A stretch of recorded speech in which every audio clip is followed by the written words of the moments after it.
of all, my personal philosophy is, which I think I appreciated from the way that my own PhD went and the way that I was supervised, is how important it is for students to take responsibility for their own projects, for all of the major decisions, and also have a big say in the management and the planning of the whole research programme, and indeed the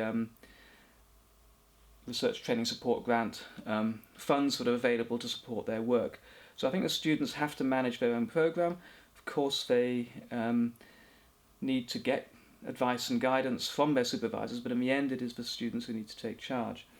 I also think that there's a real opportunity for students to collectively work together, as happens with Envision.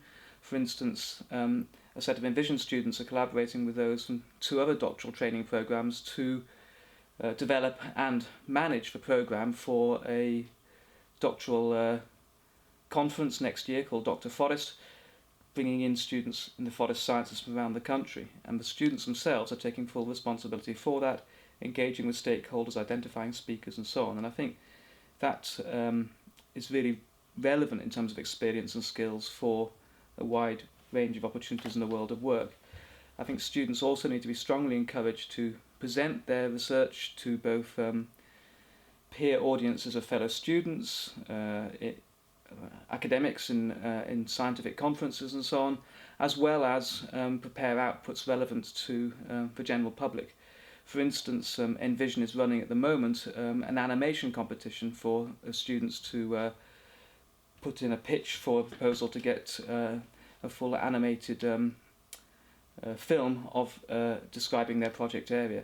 So I think that experience and communication, and considering the applied impact of their research, is all really good to be able to draw on for a wide range of careers.